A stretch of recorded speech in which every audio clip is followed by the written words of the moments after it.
Bom dia, então, mais uma vez. A gente está aqui no terceiro workshop do ABMAP International para Mulheres, né? Uma parceria da ABMAP com a Apex Brasil, apoio da São Paulo Negócios, Mulheres no Comex. Então, a gente agradece todos os nossos parceiros aqui presentes, a todas as empresas, vocês, todas as mulheres aqui participando com a gente. E hoje a gente vai ter a apresentação da Fernanda, da Elements do Canadá, e da Carol Rocha, da GTM dos Estados Unidos. Nós vamos começar a apresentação pela Fernanda, tá? Quando vocês tiverem alguma pergunta, querer tirar alguma dúvida, vocês podem aqui no Reaction levantar a mão ou também podem mandar no chat que a gente vai estar de olho e aí a gente passa para elas todas as perguntas, tá? Como elas vão estar no modo de apresentação, às vezes elas não verão vocês, então a gente vai estar aqui coordenando isso. Podem mandar para a gente, levantar a mão, mandar no chat, a gente vai repassando para elas. Bom, então agradeço mais uma vez aqui a participação de vocês e vou chamar a Fernanda para compartilhar a apresentação dela e começar falando sobre o mercado canadense hoje. Seja bem-vinda, Fernanda. Obrigada, pessoal. Então, primeiramente, eu gostaria de agradecer a oportunidade, né, de estar participando desse workshop, fazer parte desse projeto tão grandioso, tão importante para as mulheres aí, né? Eu tive a oportunidade de conhecer o Rodrigo num evento da BIMAP em Foz do Iguaçu, recebi o convite de participar. E hoje eu vou compartilhar com vocês um pouquinho da minha história, história da minha empresa e como que funciona um pouco o mercado canadense aqui. Então, eu vou compartilhar uma apresentação que eu fiz, já está aqui. Tá? Então, o pessoal já está conseguindo ver minha apresentação? Sim?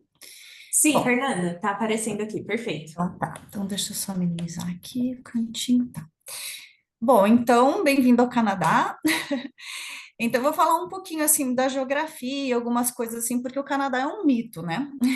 É um país, às vezes, que as pessoas acham que só tem ursos polares andando pela rua, um pouco, tem um mito, né? Como o pessoal pensa que no Brasil a gente anda pela floresta e tal, o Canadá tem esse mito um pouco, né? Do país que, né, não, só tem gelo, ártico, enfim. Bom, mas então é o segundo país, é um país muito grande, né? É o segundo maior em território, né? Está na América do Norte. A sua capital é Ottawa e as línguas faladas aqui é o inglês e o francês, que é um pouco particular também, né, dos países da América do Norte, do país da América do Norte, porque os Estados Unidos que normalmente só se fala inglês, né, talvez deve ter alguma partezinha assim que eu sei que tem Lusiane que fala um pouquinho de francês, mas não é uma língua oficial. Aqui no Canadá as línguas oficiais são as duas. Mais especificamente no Quebec, a língua realmente oficial é o francês, em New Brunswick são as duas, e no restante do Canadá é inglês. Mas aí depois eu vou entrar um pouquinho nas exigências de embalagens e tal, porque todo mundo tem que entender né, as embalagens, os produtos têm que estar nas duas línguas, mas eu vou falar um pouquinho mais para frente disso, tá? Então, é um país que tem 38 milhões de habitantes, então ele é um país muito grande, com uma população muito baixa, né? Então, assim, se a gente for comparar, tem quase o tamanho do Brasil, ele só é muito extenso na lateralidade, né? Então, ele abrange os dois oceanos, né? O Pacífico e o Atlântico. E é um país muito com uma paisagem natural muito bonita, né? Muito legal, assim, muito deslumbrante. E as pessoas aqui têm esse mito das pessoas serem muito amigáveis, né? Tem aquela velha história, né? Que eles ficam I'm sorry o tempo todo. Tombou na rua, eles já estão pedindo desculpa. Então, isso é verdade. Então, eu vou falar um pouco aqui as principais cidades. Então, é Toronto, Montreal, Vancouver e Calgary agora. Esses dados da população, né, tá em dia. Então, assim, as pessoas, 40% da população do canadense vive nos grandes centros, que é Toronto, Montreal e Vancouver. Esses dados que eu escrevi não oficiais são dos brasileiros. Então, a gente tem uma ideia que tem 40 mil brasileiros em Toronto, 25 mil em Montreal, 13 mil em Vancouver e 5 mil em Calgary. Mas por que que esses dados não são oficiais? É porque aqui a população de brasileiros é muito flutuante, então, assim, nem o consulado consegue acompanhar os números reais dos brasileiros, tem muita gente que às vezes vem ilegal, tem gente que vem só para estudo e não registra a entrada e a saída, então e aqui em Vancouver, principalmente, eu vejo muito que vem muitos estudantes, porque tem um clima mais ameno, então não assusta tanto o pessoal para vir passar um período pequeno de tempo, né? Apesar de ser uma cidade que tem um custo de vida mais alto, né, Vancouver, ainda atrai muitos estudantes, porque o clima é mais ameno, né? Aí, então, aqui falando um pouquinho do clima, né? Todo mundo fala que acho que o Canadá é frio o tempo todo, que é neve o tempo todo, não é bem assim, né? Então, assim, o norte mesmo do Canadá realmente é um clima ártico, né? Então, ele é de geleiras, né? Enfim, de um inverno muito intenso. O centro do Canadá tem um inverno assim rigoroso e verões muito quentes, mas, por exemplo, as regiões costeiras, como Colômbia Britânica, que é onde eu estou em Vancouver, não sei se alguém conhece Vancouver, já visitou, tem noção de como é que é a geografia daqui. Eu estou aqui em Vancouver, né, que é na parte do Pacífico, né, do outro lado. Normalmente as pessoas conhecem muito o lado S do Canadá, que é Montreal e Toronto, eu estou do outro lado. E aqui a temperatura. Aqui, eu estou no Brasil agora, né, gente? Mas falando como se eu estivesse no Canadá. Em Vancouver, realmente a temperatura é muito mais amena, né? Então, assim, o verão não é tão quente, o inverno também não é tão rigoroso. Então, aqui é uma região muito interessante para começar alguma coisa, para vir estudar e conhecer. Bom, então eu vou falar um pouquinho sobre mim, né? Então, né, como é que eu vim parar aqui, quem eu sou e tudo mais. Então, eu nasci em Campinas, em São Paulo, mas fui criada em Curitiba. Hoje eu sou CEO e sócia da Elements Brasil, que é uma importadora e distribuidora de produtos brasileiros aqui no Canadá. Eu tenho uma formação acadêmica em negócios internacionais. No Brasil, atuei muito em grandes multinacionais no ramo automotivo, custo logístico, importação, exportação. Então, sou bem familiarizada com essa coisa de importação, exportação. Hoje eu sou cidadã canadense, né? Então, eu migrei para o Canadá já fazem 12 anos. E foi aqui que eu descobri essa paixão por comércio, né, antes eu era muito número, logística, hoje eu consigo, né, descobrir que eu tenho muito aptidão e gosto muito dessa área comercial. Aí, após muitos anos de experiência com produto brasileiro aqui, eu me tornei CEO da Elements Brasil, e hoje na empresa eu atuo muito na área de compras, que acho que pode ser uma coisa muito interessante para quem está participando, né?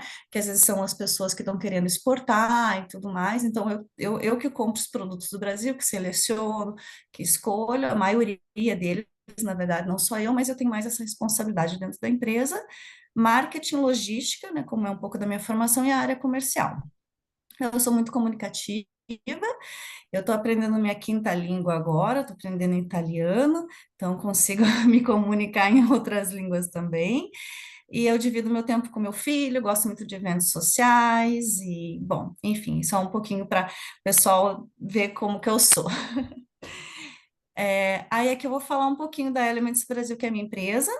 Então, ela foi criada em 2017 pelo meu sócio João. Então, ela é uma importadora de produtos brasileiros em Vancouver, mas nós temos um armazém próprio em Toronto e a gente tem uma parceria de distribuição em Montreal.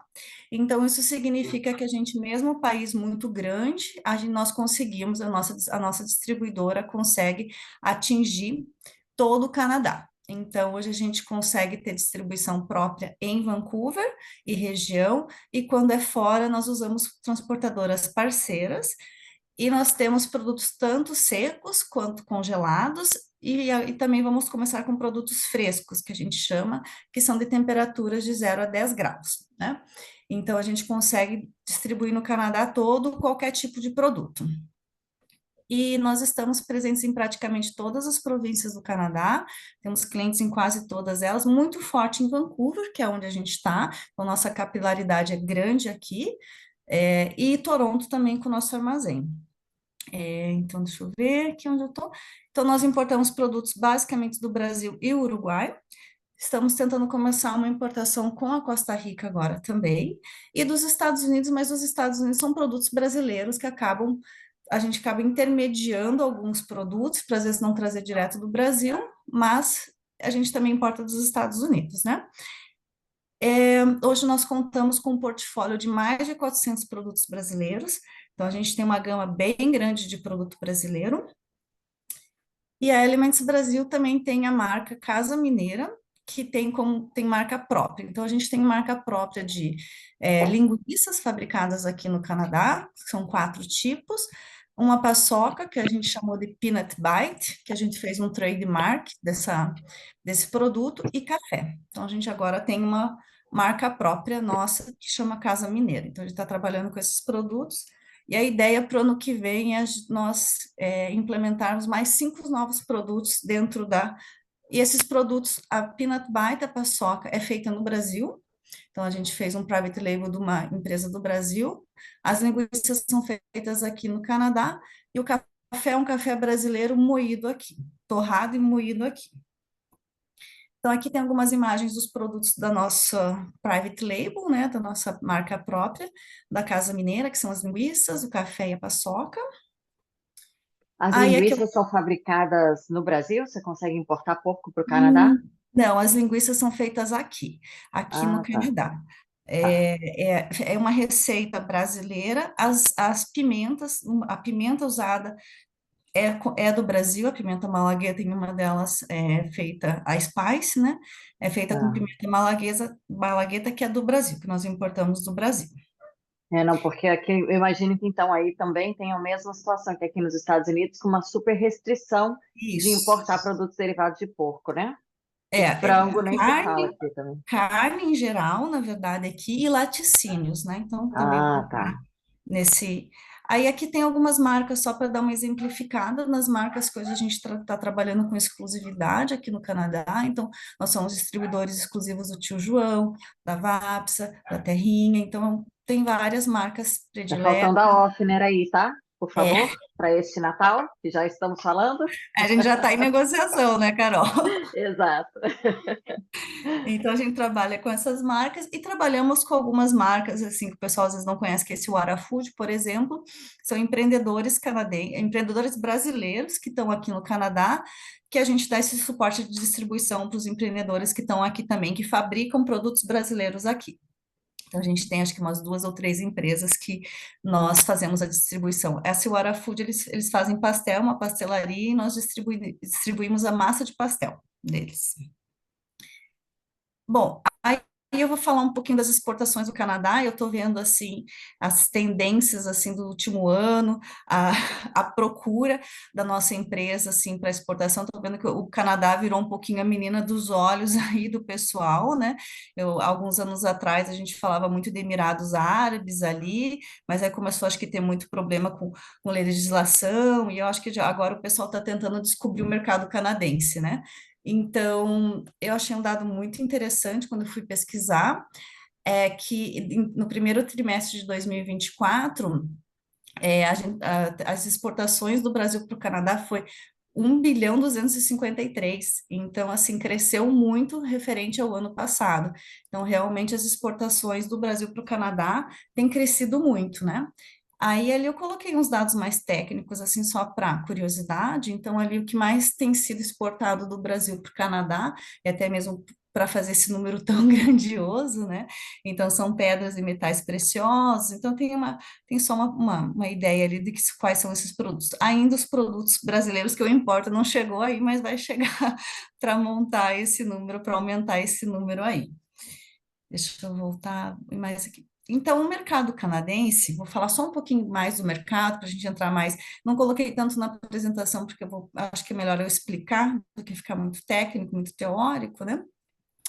Então, o mercado canadense é um mercado muito aberto, eles são muito abertos a novos produtos, origens, sabores. Então, a gente vê quando nós fazemos alguma degustação, demonstração de produtos, eles sempre provam, eles sempre querem saber de onde vem, eles são muito ligados à origem dos produtos, à história do produto. Então, às vezes, assim, a gente traz algum produto que conta uma história, que foi coletado por famílias, que, né, que é equitável, né, que faz parte de um trademark, né?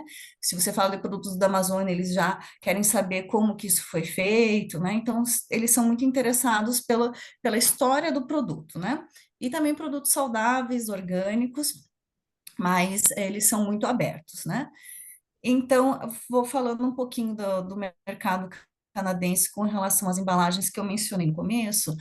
Aqui as embalagens, né, precisam estar bilíngues.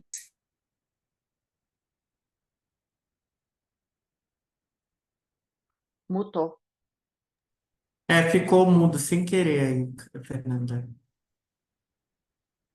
É só um Só Foi abre e isso. Deu. pronto.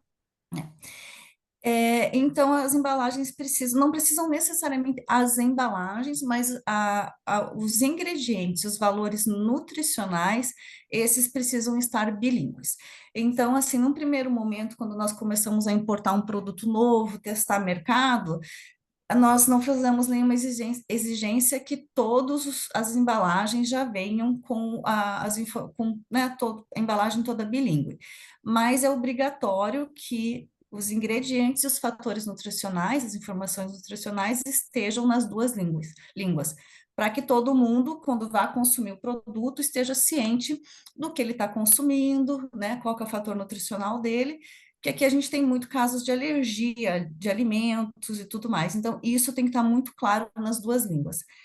E assim, o que acaba acontecendo é que às vezes as pessoas se assustam um pouco com essa informação quando a gente está fazendo rodadas de negócios, aí já acha que tem que mudar toda a embalagem, porque realmente às vezes é um trabalho, né? Às vezes tem que fazer setup de máquina, pedido mínimo, mas a princípio o que a gente sempre trabalha aqui é etiquetas, nessas etiquetas bilíngues, nessas informações nas embalagens. Então, num E primeiro momento, você quando a faz gente, essa assessoria também? Tipo, você pode fazer a tradução, você pode fazer essa eu faço. adaptação para as exigências? Perfeito. Sim, aí toda vez que a gente vê esses casos, as pessoas mandam as etiquetas não, como que fala? As labels, né? A As arte da informações forma como tá. nutricionais. Uhum. E isso, a arte. E aí eu faço o trabalho de tradução, principalmente para o Perfeito. francês. O inglês, às vezes, as pessoas já conseguem, já tem um pouco mais de familiaridade, mas como o francês já é um pouco mais complicado, né, de acesso e tudo mais, eu acabo sempre assessorando as empresas a fazerem, a traduzir, né, de acordo. Às vezes elas traduzem e eu corrijo, mas eu sempre faço isso, eu sempre ajudo nesse quesito. Então, não precisa ter medo de trabalhar com essas etiquetas, né? E aí aqui tem algumas particularidades também, né? O mercado canadense, que tem alguns produtos que são proibidos aqui no Canadá. Então, nós temos alguns determinados corantes que é colocado em alguns produtos brasileiros. Eu não sei, tem vários, né? Mas eu sei que, por exemplo, tem um, acho que é INS 2200, uma coisa assim, que é um corante que normalmente eles colocam em sucos, em pó de suco. Não são todos que colocam, enfim, é um colorante mais alaranjado, que dá essa coloração mais vermelha alaranjada. Então, tem alguns produtos que têm essa substância, não entra aqui no Canadá, acaba que pode até entrar, né, dependendo da classificação que se fizer, que não é o correto, mas é proibido, né? Então, esse produto é proibido. Então, tem alguns produtos também enriquecidos em vitaminas, então por exemplo, uma coisa muito simples, às vezes que para a gente passa despercebido para o brasileiro, por exemplo, assim, biscoitos vitaminados, né? Que aqui no Brasil é uma coisa boa, né? A gente fala, a gente está dando uma coisa boa para a criança, né? Que está cheio de vitamina C, cálcio, enfim, né? No Canadá, eles já não é assim. O que eles acham é que, assim, alimento é alimento, né? E ele pode ser rico nas vitaminas, mas quando eles são de uma forma natural, quando você agrega eles acreditam que o consumo daquela de comida ela não é controlado. Ao passo, se você tomar essas vitaminas, você controla, né? Por exemplo, cápsulas, vamos supor, né? Você quer tomar mais, né? Ter mais vitamina C, vitamina D, você vai lá, compra uma cápsula e sabe a dosagem correta que você está comendo. Eles entendem que se você consumir alimentos que têm isso, você pode ter uma superdosagem daquela vitamina, porque às vezes o consumo as pessoas não controlam, às vezes, o consumo do alimento, né? Elas vão comer um pacote inteiro, dois pacotes inteiros, então, alguns produtos ricos, enriquecidos com vitaminas, aqui também é proibido. Então, eles trabalham, porque aqui, o Brasil é um país em desenvolvimento, então eles acabam, porque às vezes falta alimento, enfim, né, um país que não tem muita alimentação, né, no geral, né, eles acabam colocando para dar uma força aí para as crianças, enfim, né, para o desenvolvimento. Aqui no Canadá eles já não encaram dessa forma. Então, aí a gente estava falando de carnes, né, como eu comentei com a Carol, que a Carol comentou, na verdade. Então, carnes, quando elas não são registradas e autorizadas, também não entram aqui no Canadá. Então, aqui, só para dar um exemplo, aqui a Elements Brasil, que é a minha empresa, foi a primeira empresa brasileira a importar carne seca da Vaps. A gente fez uma parceria com a Vaps, então foi a primeira empresa canadense a importar carne do Brasil. Então, foi uma batalha, foi super difícil, registro, IMAP e tal, mas conseguimos. E laticínios, dependendo da região, também não entra, justamente porque eles têm muita questão de febre aftosa e tudo mais, então, dependendo do laticínios, de determinadas regiões também não entram. Acho que, né, isso muda um pouco, mas a região de Santa Catarina, se você provar que o leite, que o doce de leite, vamos supor, foi feito nessa região, a gente consegue, mas é bem burocrático. E os impostos são altíssimos. Então, o imposto para laticínio é 245%. Então, é inviável, às vezes, a gente trazer produto de laticínio, mesmo alguns que possam entrar, né? Se passa pelo crivo de documentação e tudo mais, o imposto, se você não tem umas cotas que eles chamam aqui, que é umas cotas de importação que é muito difícil conseguir, você tem que pagar um imposto muito alto. Então, fica inviável, às vezes, trazer esse tipo de produto. Bom, deixa eu ver. Aí eu acho que. Deixa eu ver a minha apresentação. Aí é isso, mas então, obrigada, merci e thank you, né? Falando nas duas línguas daqui. É, mas basicamente é isso. Então, o canadense ele está aberto a novos produtos. A minha empresa está focada muito ainda em mercado da saudade, mas a gente está com produtos listados em rede canadense. Então, a gente procura produto brasileiro para o canadense também. O mercado da saudade é um mercado que a gente vê um retorno mais imediato, porque alguns produtos brasileiros eles são muito educacionais, né? Uma coisa que a gente acha que é muito consumida no Brasil, que todo mundo conhece e vai fazer sucesso lá fora, não é bem assim às vezes, né? O pessoal no Brasil, assim, por exemplo, adora farofa. Ah, essa farofa aqui é demais, né? Vai dar boa. Aí você chega aqui, o canadense acha que você está comendo areia, né? Então, O assim, americano também. né? Então, assim, são produtos muito educacionais, né? Alguns produtos brasileiros precisam de muita educação. Então, às vezes as pessoas acham, não, a minha tapioca vai fazer sucesso, quem provar vai gostar. Mas até que a gente quebra essas barreiras, esse é um trabalho de formiguinha dos produtos, assim, porque as E pessoas muito não investimento, conhecem. né? Isso. Então, assim, é uma divulgação, é degustação nos mercados, é marketing. Então, assim, é bastante investimento de tempo, dinheiro, né? Então, não é uma coisa, assim, super simples, né? Às vezes as pessoas falam, ah, mas esse meu biscoito aqui, ele é muito bom, vende muito, mas não tá no paladar deles aqui, né? Não tá na dieta deles, né? Não tá na... Só um exemplo, assim, eu já fiz muita degustação de pão de queijo aqui, né? E daí as pessoas perguntavam, a pergunta mais assim, que eu achei, mas que horas que eu como isso? Eu falei, gente, eles precisam saber que horas que eles vão comer o negócio, entendeu, né? Eu falei, mas pão de queijo come toda hora, né? No café da manhã.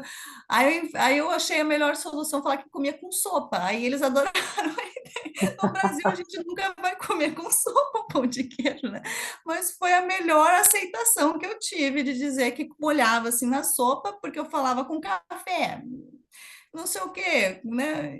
Aí eu falei, não, com sopa vai bem. Aí, é mesmo, com sopa vai bem. Então, a E gente eu tem vou que. pegar esse gancho, Fê. Eu Ah, fiz um trabalho para pão de alho, né? Uma marca de pão de aham, alho. Uhum. E a mesma coisa, no Brasil, a gente come pão de alho na churrasqueira, né? Um Sim, acompanhamento de churrasco. Aqui nos Estados Unidos, já tem o Texas Toast, que seria um pãozão de alho gigante, assim, e, assim. e ele é um acompanhamento de sopas e saladas. Então, é muito importante isso que você está falando, de você ter sugerido comer com sopa, porque você aculturou o panetone, o pão de queijo para a cultura, o hábito de consumo do canadense. Aqui, com o pão de alho, eu tive que pedir para eles mudarem toda a comunicação, que todas as imagens de pão de alho que chegavam para mim era acompanhando uma carne numa tábua de churrasco. Falei, não Exato. é assim que a gente vai comunicar com o público daqui. Você tem que fazer uma ambientação do pão de alho com uma sopa, com uma salada, como é no É. restaurante italiano. Eles comem o pão Isso. com sopa e com salada. Então, assim, não é para copiar e colar, tem que adaptar, né? Acho Exatamente, que isso é muito exatamente. importante. É isso. Então, assim, às vezes a gente realmente acha que um produto vai dar muito boa aqui, porque vende muito no Brasil, mas aqui não tem a mesma comunicação, não tem o mesmo Não. paladar, não tem o mesmo conceito, né? Às vezes coisas muito doces, por exemplo, o brasileiro tem um paladar muito, muito doce. Né? Aqui, né, no Brasil, a gente está acostumado a comer brigadeiros, negocinho de festa. O primeiro aniversário do meu filho, eu fiz isso, os canadenses arrancavam na boca e cuspiam, né? As crianças, gente, tinha que negócio doce é esse? E no Brasil enfia um monte na boca ao mesmo tempo, né? É. Eles não têm esse paladar, assim, né? Então é bem isso. Café da manhã aqui é mais coisas doces daí, né? Não tão doce, mas é mais aquele donuts, aquelas coisas mais doces, né? Aqui o brasileiro já está acostumado a comer um pãozinho com manteiga, com café. Então, se a gente fica tentando trazer, forçar essas ideias brasileiras, não funciona. Eles não conseguem assimilar e rejeitam o produto porque eles não conseguem colocar na dieta deles, né? No dia a dia deles, né? Então, é isso mesmo. Eu tenho uma adaptação toda de visual, de o que o produto quer transmitir. Outra coisa, se aqui chega uma embalagem que ele não entende o que que é, que gera dúvida, ele não compra, né? Ele não compra. Esses dias eu vim aqui para o Brasil, estou aqui no Brasil, fui no mercado e a gente começa a prestar mais atenção nesse tipo de coisa. Tinha um amendoim que era sabor bacon, mas era o visual era bacon. Aí você não sabia se era amendoim, se era bacon. Aí como que a pessoa compra? Aí gerou dúvida, eles já não querem investir, né? Já não querem testar. A informação tem que ser muito clara na embalagem. O que que é o produto, né? É um amendoim? É um bacon? Né? O que que é que ele está comprando? Ainda mais quando se fala de um produto importado, né? Que daí eles têm mais receio ainda, às vezes, né? De fazer essa aquisição, né? De um produto que ele realmente não sabe o que que é, né? Mas basicamente é isso, assim. Não sei se alguém tem alguma pergunta. Tem sim. Muito obrigada, Fernanda. Muito boa Obrigada. apresentação. Aí tem algumas perguntas e comentários aqui no chat, né? Sim, A aham. Marília da Maricota acabou de comentar que é verdade, né? Que no início elas fizeram muito marketing para pão de queijo com sopa, com tábua de queijo com vinho, porque no café fica para os brasileiros. E Isso mesmo. aí, a Samira, da Mistura Boa, perguntou se a linha de pão de queijo também tem restrição aí no Canadá. Acho que porque você comentou dos lácteos e tudo Aham. mais. Aí Eu acho que ela tem essa pergunta. tem uma quantidade, né, de queijo, de queijo de laticínio que pode ter, que aí a gente tem que estudar caso a caso, né? Então, tem algumas misturas de pão de queijo que vem queijo, dependendo do percentual que vem ou não. Por isso que toda vez que vai ser feita uma importação, a gente tem que ver os ingredientes para fazer a classificação correta desse produto, como aí no Brasil a gente usa o NCM, né? Aqui é o HS Code. Então, cada produto tem uma classificação. Essa classificação, quando a gente, né, abre o produto, né, tem açúcar, tem queijo, ele vai dando uma codificação, né? Então, começa, por exemplo, assim, é biscoitos, dois, né? Aí vai abrindo os números, acho que isso aqui são 10 números, uma coisa assim. Ele vai, e daí, quando a gente chega nessa classificação do produto, avaliando os ingredientes, que vai ver qual que é o imposto, se ele pode entrar, se ele não pode entrar, né? Qual que é a classificação que se vai se dar para esse produto, dependendo dos ingredientes e a classificação que ele entra. Uhum, entendi. Algo similar ao nosso NCM aqui no Brasil, né? Isso mesmo. E aqui chama HS Code. HS Code, tá certo. Aí tem uma pergunta da Simone, do Instituto Gene. Fernanda, qual a validade mínima para exportar, por exemplo, biscoitos integrais 100% integral? Então, assim, a questão de validade realmente é uma questão bem importante aí também no Brasil, né? Porque eu vejo o seguinte, os produtos brasileiros, de uma forma geral, eles têm uma data de validade muito curta, mesmo produtos que às vezes possa ter alguma validade um pouco mais longa, eu até não sei muito bem por quê, eu não sei se é para fazer uma rotatividade maior de produtos, enfim. Então a gente sofre muito com isso porque nós temos que trabalhar com o transit time, né, que é o tempo de chegada do produto, né, que às vezes hoje a gente está com 56 dias para chegar no Canadá, então está bem longo, está quase 2 meses, fora desembaraço, fora, né, todo o trâmite. Então, a gente considera mais ou menos uns 2 meses, às vezes 2 meses e meio para a mercadoria chegar. Então, a gente tem que contar esse tempo de transporte, a gente tem que contar um tempo de armazenagem para a gente poder movimentar o produto, um tempo que esse produto vai ficar parado na prateleira do nosso cliente, do mercado, e o tempo do consumidor. Então, assim, tem cliente nosso que não aceita produto com menos de 6 meses chegando na prateleira dele. Então, assim, nós procuramos trabalhar com produtos acima de 9 meses de validade. Esse é o mínimo para a gente trabalhar. Ainda assim, aí nós compramos menores quantidades, né, para ter um giro maior, ou produtos que a gente já saiba que tem uma saída rápida, que a gente conheça já o produto, qual que é a velocidade de saída dele. Caso contrário, é muito difícil trabalhar com produtos com validade menos de 9 meses para o mercado internacional aqui canadense. Entendi. Aí a Simone respondeu: faz sentido devido ao transit time, distribuição e giro. Ela agradeceu. E tem mais uma pergunta da Cat Prince, não sei se eu pronunciei direito. Ela perguntou se existe algum registro prévio do fabricante ou produto, como o FDA nos Estados Unidos. Se existe algo É, parecido no Canadá. não tem, né? Então, assim, eu posso pesquisar melhor isso, mas, assim, às vezes, quando o produto já tem essa certificação, esse registro nos Estados Unidos, muitas coisas, muitos produtos que, quando passam já pelo crivo americano, para o canadense já é aceito, né? Então, assim, às vezes as pessoas começam a introdução no mercado americano, né? Que realmente, às vezes, é o que a Carol talvez vai falar um pouco disso, né? Que é o sonho, né, da maioria dos brasileiros a exportação para os Estados Unidos, que é um mercado muito grande, né? Aí, quando já tem todos esses registros, já foi enviado, tem aquele USD, né, de produtos orgânicos e tal, quando vem para o Canadá, a gente já consegue ter, já é mais aceito, né? Já nem é exigido muita coisa, mas eu posso ir mais a fundo nessa questão, que eu não, né, não sei muito bem exatamente qual que são as regras exatas, assim, porque para cada produto tem uma coisa também, né? Às vezes tem que precisar de certificado de origem, às vezes a gente precisa do certificação do mapa, né, e do Brasil, então tem cada produto tem uma especificidade diferente, né, uma especificação diferente. Entendi. Respondido. Tem mais alguém que tem mais alguma pergunta, algum comentário? Se vocês quiserem também pode abrir o áudio aqui, podem fazer. A Simone, do Instituto Gene, novamente. Fernanda, você aceita indicação de empresa para o seu portfólio ou produto? Sim, Tá bom. sim, sim, Pega o contato aceitamos. dela, Simone, tá aqui no nosso chat, né? Sim, a Da gente está sempre Fernanda. procurando produto, Isso, importando, sim. boa. Então tá. Aí, acho que o Rodrigo tem uma pergunta. Pode abrir o áudio, Pode Rô. falar. Então, Fê, tem algumas empresárias que já mandaram aqui mensagem no WhatsApp. Ah, será que eu posso mandar a amostra para Fernanda, tal? Ela está no Brasil e tudo Aproveita que ela está no mais. Brasil, Vai exatamente. pôr na Aproveita que ela mala. está no Brasil e tal.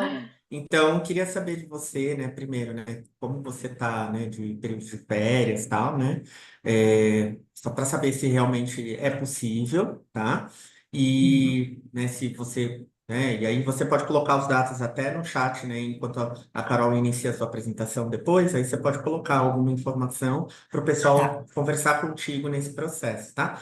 Mas eu tenho uma pergunta, na verdade. sim. Você falou, né, que vocês fazem pela empresa uma marca de vocês, uma marca própria, né? E aí eu queria que você pincelasse um pouquinho como que está hoje a dinâmica de marca própria no Canadá. A gente sabe que tem algumas redes do varejo relevantes, né, no Sim. mercado canadense. E se você pudesse só dar um panorama para a gente rapidinho de oportunidade para marca própria no mercado canadense, só para esclarecer para todas, né? Não sei se todas conhecem esse termo, mas marca própria é quando você, empresária, está fabricando um produto para a marca de um cliente, né? Então, normalmente um grupo varejista, né? Mas pode ser até como a Fernanda, que é uma distribuidora, e aí tem, obviamente, também fornecedores aí para a marca que eles possuem no portfólio. Por favor.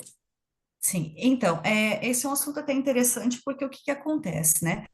Como a gente já está trabalhando nesse mercado da saudade, que a gente chama, que é nesse mercado das pessoas que vêm morar fora, que sentem saudade da comidinha brasileira, saudades da mãe, então eu falo, a gente não vende só comida, a gente vende saudade, nostalgia, cheiro da mãe, comida da mãe, do irmão, né? Então, assim, tem muita essa nostalgia nesses produtos brasileiros aqui fora, né? Então, a gente vende um pouquinho disso. E aí, o que que acaba acontecendo? Então, a gente trabalha muito com esses produtos brasileiros, nostálgicos, né?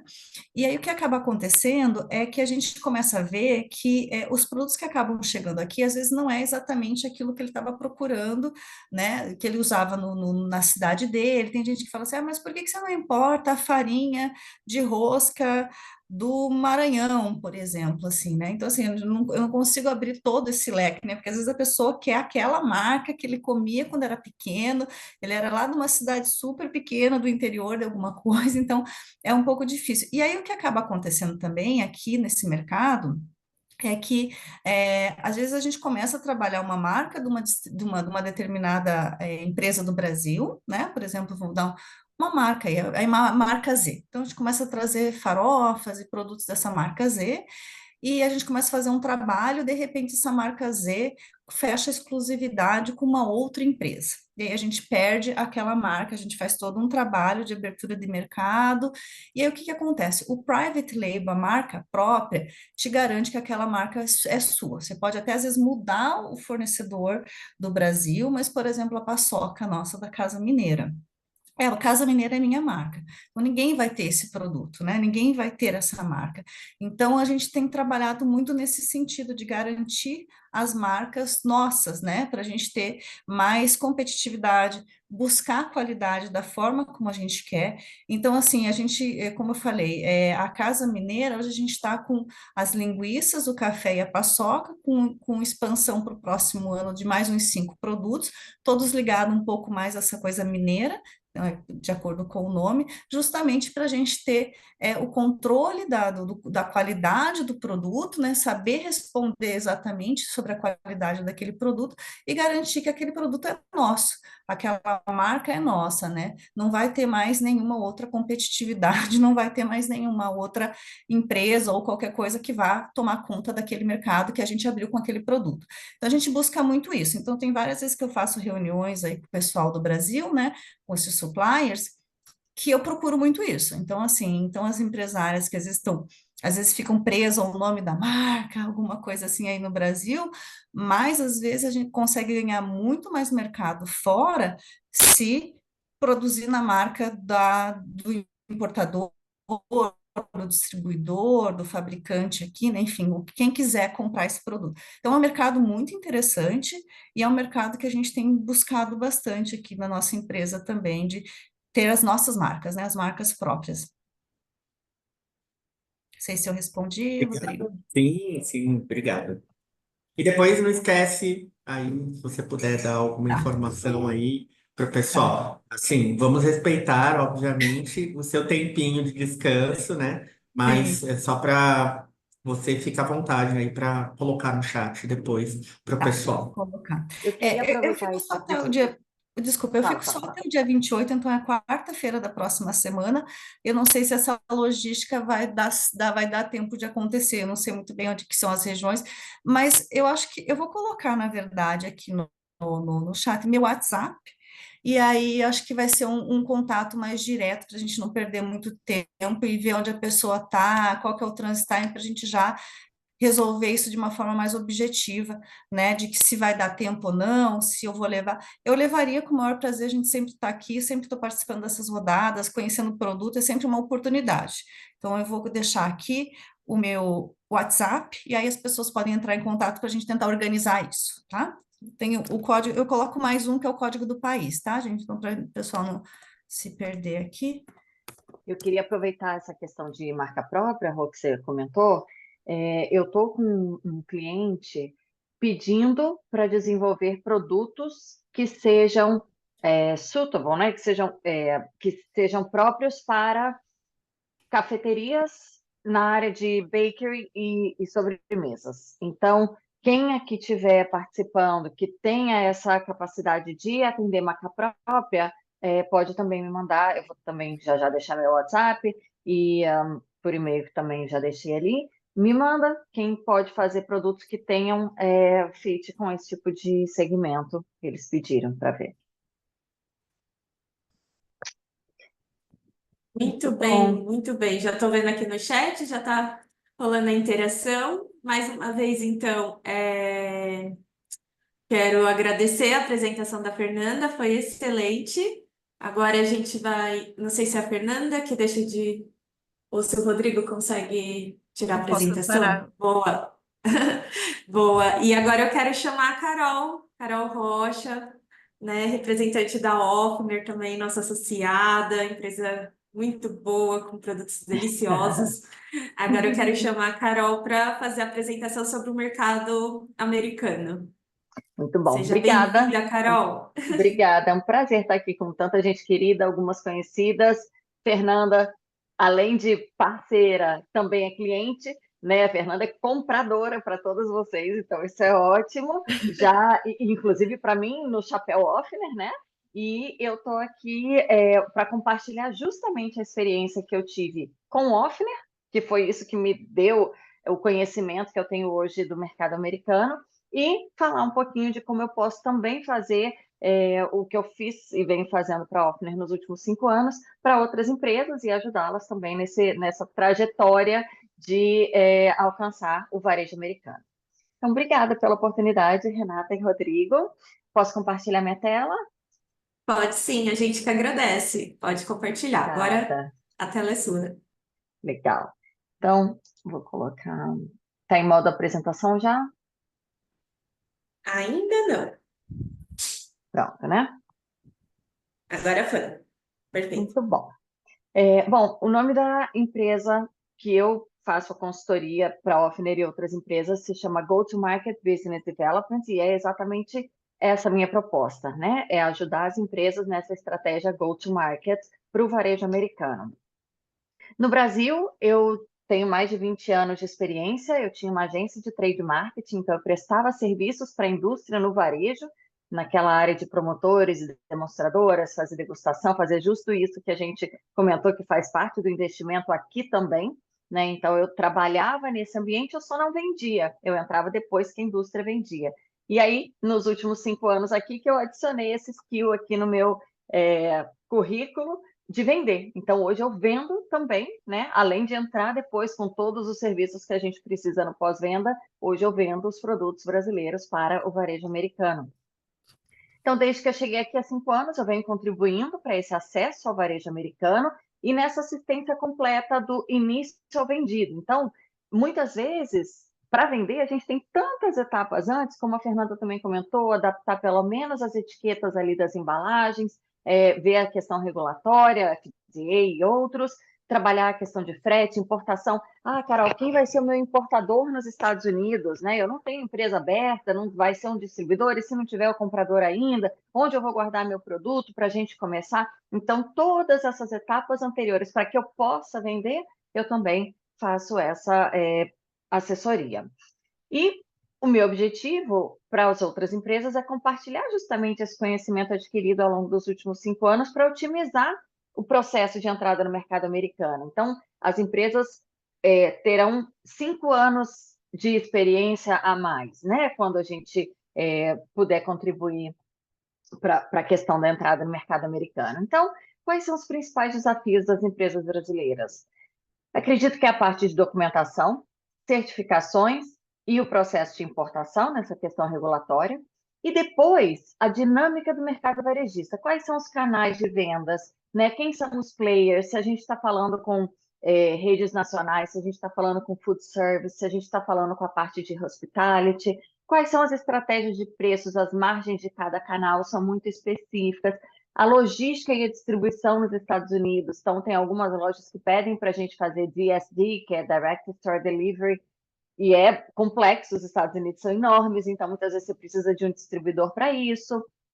E o acesso a compradores, né? Que eu acho que é a cerejinha do bolo, a gente tem que estar preparada com todos os outros passos, mas o acesso aos compradores. Então, com que estratégia comercial, com que material, com qual estratégia de preços que a gente vai entrar para falar com cada comprador de diferentes canais, né? E o acesso aos compradores corretos e da forma adequada, porque todo brasileiro tem o sonho de entrar nos Estados Unidos e vender para o Walmart, para o Costco. A gente pode chegar lá, mas tem umas etapas anteriores que a gente precisa cumprir antes de queimar esse cartucho, né? Então, o acesso aos compradores da forma certa e achar os compradores certos, e tem diversas formas da gente chegar a eles.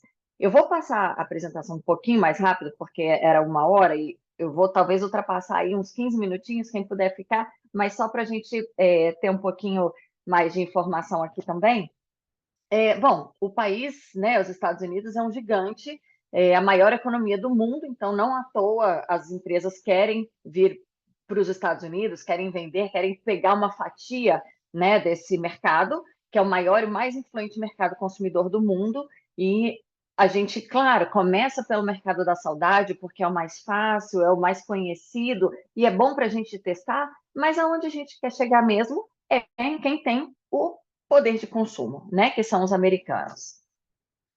É um ambiente que é do consumo, né? Apesar da gente estar numa fase meio estranha, principalmente pré-eleições, mas é um mercado que o consumo capitalismo é vibrante, né? Então a gente surfa essa onda junto com esse perfil do americano. E por que os Estados Unidos, né? É um mercado prioritário para o Brasil, são o segundo maior parceiro comercial do Brasil, né? 1/3 da economia norte-americana depende do comércio exterior, então os Estados Unidos eles são um país que mais gosta de produto importado, mas eles não gostam de importar. E essa frase é muito interessante porque para quem estiver planejando entrar nos Estados Unidos, pensa no produto colocado nos Estados Unidos. Dificilmente para falar com um comprador americano, ele vai querer saber o seu preço FOB. Ele quer saber do produto livre, desembaraçado aqui, pronto para emitir um invoice e mandar entregar no armazém dele, ou ele vir retirar no nosso armazém. Então, isso é muito importante, porque ele não quer se dar o trabalho de importar, apesar de 1/3 da economia depender de importações, né? E eles são abertos, né, a produtos internacionais. Então, um caso, como eu estava no início falando, da Offner, os panetones não são um produto que o americano conhecia, até a Balduco fazer um excelente trabalho de marketing e divulgação aí nos últimos 15 anos, né? E eles hoje já sabem que é panetone. Só que a gente tem que ter competitividade frente aos produtos que estão aqui e investir, muitas vezes, quando é uma categoria nova, né? Aqui, diferente do Canadá, tudo aqui, a língua é inglês, então as embalagens são só em inglês, apesar de que a língua, o espanhol é muito forte em alguns estados. Eu moro em Miami, não sei se alguém já teve a oportunidade de vir para cá e vivenciar isso, mas às vezes é difícil você falar inglês em Miami. Você vai no restaurante, o atendente é espanhol. Tem muito hispano aqui, e então é interessante, se você vier com um produto que seja para o mercado hispano, ele vir bilíngue com o espanhol. Agora, se a gente estiver falando só com o americano, pode ser só inglês mesmo. Não é uma língua oficial o espanhol aqui, diferentemente do Canadá, que o francês também é uma língua. Aqui não é. Aqui nos Estados Unidos, os principais setores que fazem esses números de importação do Brasil para cá, primeiro é o agroindústria, né, de carne, sucos, frutas, café e soja. Então, alimentos, o Brasil é um fornecedor muito importante de alimentos para os Estados Unidos, seguido, então, de siderurgia, aeronáutica, né, Embraer tem uma participação super importante nos Estados Unidos, máquinas, equipamentos, celulose e papel. Mas falando aqui da nossa indústria, agroindústria, alimentos realmente fazem uma vez muito importante aí no volume de importação brasileira para os Estados Unidos. Quais seriam, assim, as etapas que eu recomendo que vocês usem no plano de voo, né, no planejamento de quem está querendo exportar para os Estados Unidos? Pensar se a exportação vai ser via trading ou direta, e não pelo varejista, né? O varejista dificilmente, a não ser que ele esteja comprando um container de marca própria. Aí sim, aí ele vai ao Brasil, negocia a FOB, traz da marca dele, a responsabilidade é dele. Agora, se a gente vai vendendo a nossa marca, a gente vai vender isso aqui via uma trading ou diretamente. O frete internacional, né, a consolidação da carga, fazer todos esses estudos de custo. Quem vai ser o importador nos Estados Unidos, que é o Importer of Record, quem vai fazer esse desembaraço, a nacionalização e o imposto de importação, dependendo da categoria, a gente tem impostos, tem uns mais altos, uns menores, tem categoria que é zero, estudo para regular, né, a balança comercial aqui de produtos que eles não querem que entrem muito, eles botam uma taxa mais alta. Produtos que eles são escassos, eles talvez nem cobrem nenhum imposto. Panetone é zero, chocolate 6%. Aí precisamos ter aqui um local para ter uma armazenagem, um estoque mínimo, né? O que eu recomendo é começar com alguma coisa pequena, até para a gente fazer um teste de exportação, de documentação, se o FDA vai revisar a embalagem, se vai ter alguma coisa de aduana. Então, fazer um teste pequeno para a gente testar antes de fazer o grande, né? E aí a gente pode começar aqui por alguns canais, como, por exemplo, o Mercado Brasileiro ou a Amazon também, e depois a gente vai se profissionalizando, né? Começa com passos pequenos para daí chegar no varejo americano real.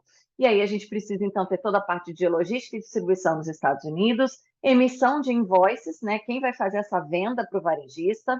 Tem que ter um seguro, principalmente falando em alimentos, que é um seguro que se chama General Liability Insurance.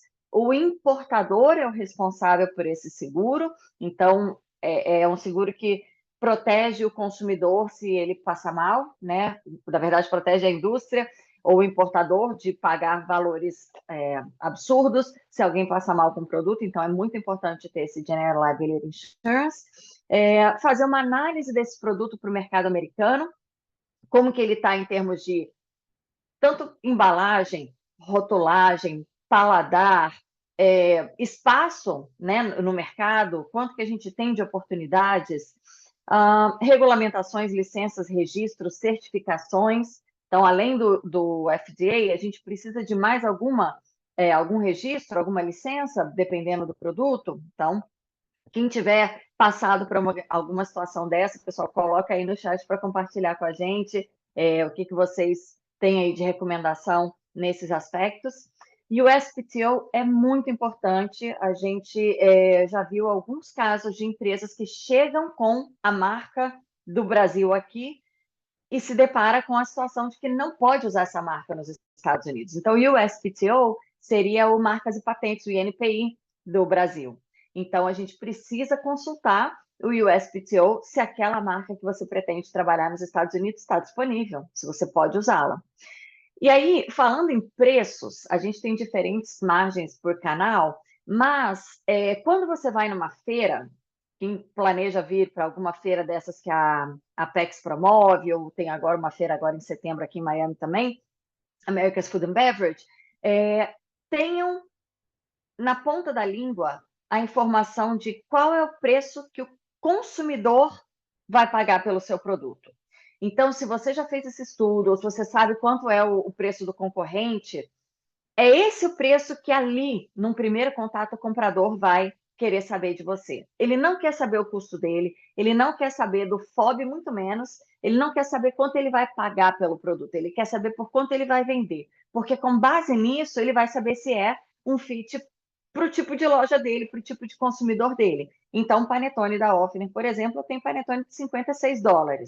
Se eu estiver falando com o Walmart, ele vai falar, muito obrigado, pode ser o melhor panetone do mundo, não é o público que frequenta o Walmart pagar $56. Agora, se eu estiver falando com um Central Market, que é uma rede do Texas, que só tem 10 lojas, mas são tipo 10 São Marché de São Paulo ou Santa Luzia, pronto, 56, pode mandar, o povo compra. Então, é essa informação que o pessoal quer.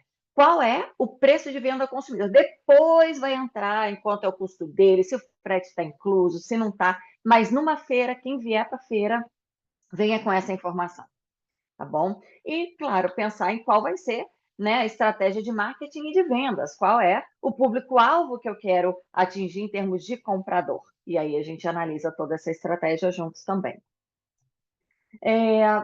Então, aqui é um resumo disso tudo que a gente está falando, né? Mas participar em feiras e eventos é muito legal a gente ter essa parceria com a Abimap e as feiras que a Abimap também tem parceria com a Apex, que a gente pode participar com subsídio para começar, né? Um stand você sozinho numa Summer Fancy Food pode custar $5.000. Via Apex pode ser $2.000, $3.000, né? Então, pelo menos para a gente estar presente, começar a ter esse contato com o mercado americano, com os compradores, né, participar de missões internacionais, esses projetos compradores que essas associações promovem, rodadas de negócios. Aqui nos Estados Unidos tem uma associação chamada ECRM, que faz parte do mesmo grupo do Range.me, que é um portal de comprador, e através da Apex, a gente também consegue de 30% a 70% de desconto no valor, que é caro, tem rodada dessa que custa $7 a $10.000, mas você consegue descontos dependendo da sua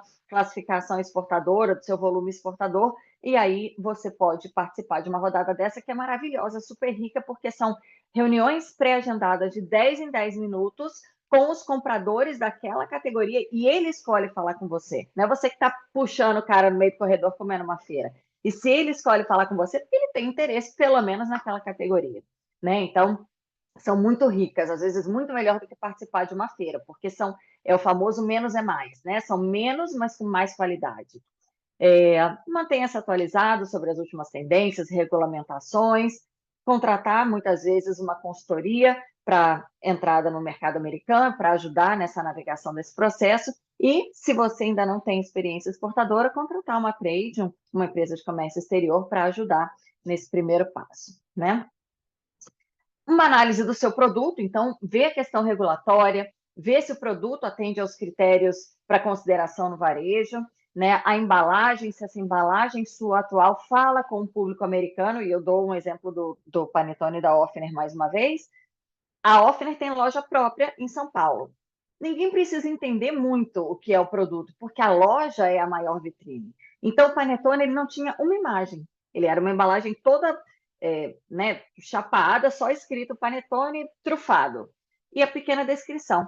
Aquela embalagem no varejo, ao lado de vários outros produtos, quem vai saber o que tem ali dentro? Então, a gente adaptou essa embalagem. Hoje, a embalagem do Brasil é uma, a embalagem dos Estados Unidos tem uma foto. É diferente da embalagem brasileira. Então, é importante pensar nisso também, para qual mercado você está indo e como que ela se adequa melhor. Pensar em todos os símbolos, né? E eu falo que está cada vez mais chato, assim, porque o mercado americano ele liga muito para essa questão de se é orgânico, se é gluten-free, se é non-GMO, se é fair trade. Então, pensar em todas essas certificações que você pode agregar essas etiquetinhas, esses selinhos na embalagem, porque isso pode também contar pontos na hora do comprador escolher o seu produto. A precificação, que nós já falamos, cada canal tem uma margem diferenciada, ver quais são seus concorrentes, a percepção do comprador, então, numa feira, numa rodada, você vai entender o que ele vai falar, né, a opinião dele em relação ao seu produto, avaliar a performance dessa categoria, trabalhar a parte de marketing. Então, se no Brasil, eu falo assim, no Brasil você não tem influência, você não tem Instagram, você não tem site, é a mesma coisa para o mercado americano. A gente precisa também demonstrar que somos locais. Então, tem que ter um endereço nos Estados Unidos, um site falando com o consumidor americano, uma rede social falando com o consumidor americano. Então, tem que investir. Eu falo que o mercado americano é o pay to play, né? Então, para começar a brincar, gasta, né? Então, é o ovo ou a galinha. Às vezes, você precisa investir antes de ter a garantia se você vai ter aquele retorno, mas faz parte, né? O mercado de competidores, de muita concorrência, então tem que entrar minimamente estruturado, né? Para começar, a gente pode começar com a Amazon, começar com o mercado da saudade. a gente pode ter os distribuidores que vão fazer essa vez de vender para o varejista e trabalhar com marca própria. Então, esses podem ser os primeiros passos de uma empresa entrando nos Estados Unidos, antes da gente ir para o mercado americano real, que é onde é o nosso objetivo final, né? A gente quer estar no PIB americano, a gente quer vender o nosso produto para quem de fato consome.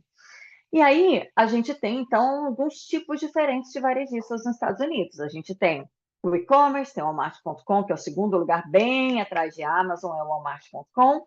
Tem as grandes redes nacionais e regionais, então o Walmart, o Publix, que o Publix é só 3, 4 estados aqui do Sul, tem 2.000 lojas, né? Sprouts, que é um exemplo de uma cooperativa, os Deep Discounts, que são, por exemplo, o Aldi, o Costco, que é como se fosse o Sam's Club, aqui também tem Sam's Club, os hispanos, então a gente tem uma população hispana muito forte na Flórida, Texas, Novo México, então tem redes próprias para... E aí que eu falei, os produtos são até o rótulo totalmente em espanhol.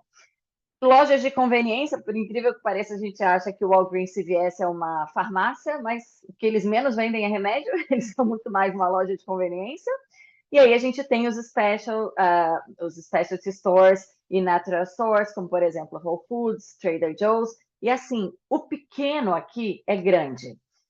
Esse slide pode ser que ninguém tenha ouvido falar, além de Publix, além de H-E-B, Albertsons, mas aqui assim, o pequeno aqui começa com 100 lojas, 60 lojas. Então, se a gente acerta um desse, a gente já começa grande para a gente, né? Para o americano, eles são pequenos, mas... Então, é possível. Então, por isso que eu falo, a gente quer estar no Walmart, a gente quer estar num Costco, sim, mas a gente tem tantos outros passos anteriores que a gente vai experimentar entrar nos Estados Unidos antes de dar um tiro grande, né? Então, aqui são só alguns exemplos. E a gente tem várias formas de chegar a esses varejistas, né? A gente pode fazer organicamente, entrar no site, procurar o nome do comprador, fazer ligação, contatos em feiras e eventos, rodadas de negócios. Podemos trabalhar em parceria com o distribuidor, e o distribuidor, ele não vende. O distribuidor é como se fosse um operador logístico. Eu estou onboarded com a Querri. A Querri é um dos maiores distribuidores de specialty foods dos Estados Unidos, e eu que vendo. Ela passa o contato da equipe de vendas dela, eu promovo o produto para a equipe de vendas dela, eu vou na feira da Querri, eles têm um show como se fosse um fancy food só da Querri. Lá a gente aborda o comprador que está lá, o comprador do Sprouts, por exemplo, está lá no show da Querri. Ele faz o pedido para mim, a Querri fatura e entrega. Então a Querri não se estoca para vender, ela faz essa operação logística. Então a gente continua trabalhando. Né? Não é, vendi para o distribuidor, vou descansar. Não, aí você começa a trabalhar. E aí eu queria até que alguém pudesse compartilhar aqui no chat também se teve experiência já com distribuidores nos Estados Unidos e como que foi, né, esse contato e essa dinâmica. E aí a gente também tem esse triângulo de ferro, né? A gente pode só ter 2, bom e rápido, ou bom com qualidade, ou rápido. Não dá para você ter os 3. Então, ou você tem ele feito rapidamente, mas ele não vai ter qualidade, ou ele vai ter um custo muito alto, né? Ou você com alta qualidade, ele não vai poder ser rápido, ele vai ter um custo alto e mais devagar. Então, assim, a gente precisa escolher, né? Ou é o melhor de todos, não existe, que é o bom, o rápido e o barato, não existe, que é essa interseção ali. Você pode ter 2, mas você não pode ter 3. Então, pensa nisso, né? Então, eu quero ir organicamente, devagar, sem gastar muito, não vai ser rápido. Pode ter qualidade, mas não vai ser rápido. Então, depende realmente do momento e da prioridade de cada empresa. E a gente tem que ter um discurso muito direto para o comprador, né? A gente precisa entender como que eles fazem a revisão de categoria. Não é a qualquer momento que a gente vai chegar lá com um produto que ele vai querer revisar. Ele tem a época do ano que ele revisa bebidas, que ele revisa chocolates, que ele revisa cookies, que ele revisa massa. Então, a gente precisa entender, e varia de cada rede para cada rede. Então, a gente entender esse calendário, a seleção de produtos, saber de novo, eu falo aqui do MSRP, que é o Manufactured Suggested Retail Price, qual é o seu preço de venda ao consumidor que você sugere, ter um broadside de vendas com as informações cadastrais no padrão americano, ter um product deck, é uma apresentação muito direta sobre o produto, histórico de vendas e suas conquistas. Então, fui premiado, recebi o selo não sei das quantas. Então, colocar tudo que pode te ajudar a vender o seu produto. Não é história da empresa. Eu até diria que não é tanta questão de sustentabilidade. O europeu gosta muito desse negócio do índio, da Amazônia. O americano é muito mais pragmático, né? Então, vamos direto ao ponto, falar de números, falar de valores, de quanto que o cara vai poder lucrar, né? Então, é muito mais... O americano é muito mais frio, né, nesse aspecto. Então, temos que falar a linguagem dele. E, para cada uma que está aqui, no seu plano de exportação, tenta ter essas 3 respostas, né? Fazer esse exercício de dever de casa. O que faz o seu produto ser uma boa aquisição para aquele varejista? Por que, dentre tantos biscoitos, ele precisa ter o seu? Como que você vai impulsionar as vendas da categoria daquele varejista? Né? Margem, experiência do cliente para aquele varejista. Por que ele vai ter o seu produto nesses quesitos, né? Por que seu produto vai aumentar as vendas da categoria? Porque, assim, se ele já vende 10 marcas de biscoito e ele fatura 10, ele vai ter que tirar uma para botar a sua para continuar com 10? Ou você vai conseguir fazer com que ele venda mais? Porque esse sim é o motivo pelo qual ele vai te escolher. Não é porque ele vai trocar um A pelo B. Então, quais são os seus diferenciais? Quais são os seus uniquenesses, né? O que te torna realmente diferente para o varejista? E aqui a gente não está falando de característica, a gente está falando de diferenciais que distinguem seu produto dos demais, né? Ele também tem que mostrar por que o seu produto não vai canibalizar um outro que já está lá. Então, são perguntas profundas, mas que é isso que a gente precisa para começar um sales pitch. Como que eu vou convencer aquele comprador de pelo menos ler meu e-mail, de abrir o anexo que eu vou colocar o spec sheet lá? Então, a gente precisa ter isso muito bem trabalhado.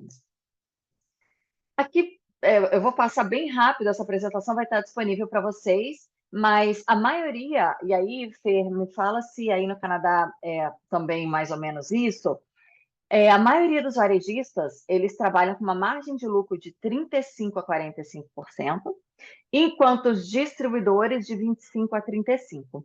Então, na hora de você compor o seu custo, e eu venho aqui, essa tabelinha vai estar, né, na apresentação para vocês, você tem que pegar o seu custo ex-works, calcular como que ele vira DDP. E aí, quem, né, não tiver familiaridade com esses Incoterms, a gente pode depois também trabalhar. Mas, em resumo, o ex-works é o custo dele cru na fábrica, saindo da fábrica pronto, e o DDP é o extremo oposto, é ele chegando aqui nos Estados Unidos, delivered duty paid, é ele aqui num armazém dos Estados Unidos com as taxas de importação prontinhos para a gente começar a vender, emitir as invoices.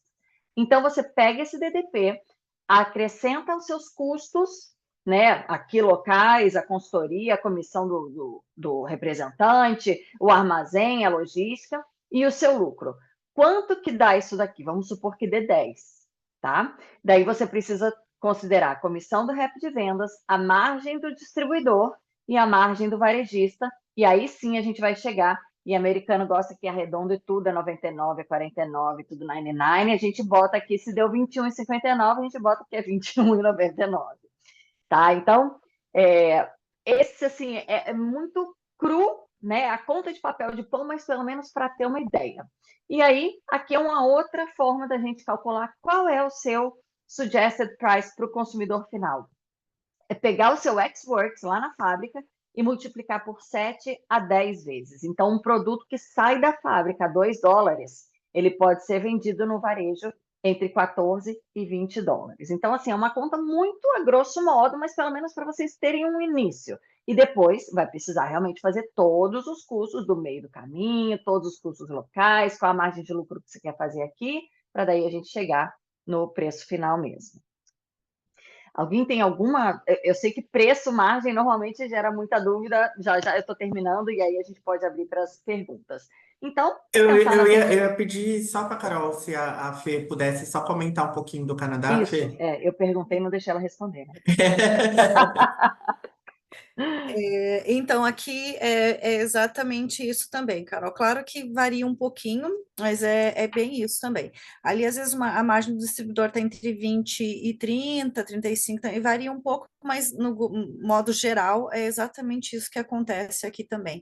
E o varejista também entre 30 e 40, né? Mas Perfeito. é isso mesmo, é perfeita essa demonstração. Aplica-se aqui também, se o pessoal quiser começar já a pensar quanto que chega. É isso, né? Às vezes o produto aí no Brasil custa tanto, eles acham que vai custar a mesma coisa aqui, mas aí tem toda essa cadeia para ver se chega viável na prateleira, né? Às vezes o produto não chega viável na prateleira, ninguém vai comprar, né? O produto chega muito caro na prateleira, não vai ter saída, né? E ainda temos o fator US dólar versus o dólar canadense. Isso. Então, se o meu panetone de 56 dólares americanos já soa muito, quanto que fica para você, Fê? 40% mais. Entendeu? Então, assim, o número assusta, né? É isso que a Exatamente. gente tem que pensar também. E a gente fala de moeda, né? Por exemplo, assim, R$ 10, 10 americano, 10 canadense, né? Então, a gente está falando né? As pessoas olham o produto como 10 em cada moeda, né? Então, assim, ninguém fica convertendo, lá é assim, lá é assado. Um produto que nos Estados Unidos vai custar 10 dólares americanos, aqui também tem que ter a tendência de custar 10 dólares canadense. É Eu queria desafiador, né? aproveitar essa questão que aí já a Simone colocou aqui. A margem do varejo 35% é uma média ou é fixa, definida Não, é para o uma média. canal? Pode chegar até 50%. Se for um super specialty store, assim, o cara dobra, entendeu? Eu já vi até 60. É, é. Pronto. Aí depois tem outros questionamentos, Carol, mas aí eu quero deixar você evoluir. Tá. Não, assim, tá super no fim mesmo agora. Então, pensar nas certificações, né? Se só precisa do FDA para alimentos, bebidas, e o USDA, que daí entra a parte da agricultura. Então, o FDA seria, acho que, o nosso Ministério da Saúde. O USDA seria o da agricultura. E aí a gente tem também o TTB, que é para quem traz bebidas alcoólicas. É um mercado que eu desconheço, né? É muito específico, tem muitas particularidades, mas também precisa ter um registro específico. E aqui a rotulagem, existe um manual, eu vou disponibilizar para vocês esse link, como que tem que ser a embalagem, quais são as informações mínimas necessárias, o modelo de tabela nutricional, tem a fonte certa, do tamanho certo, do estilo certo.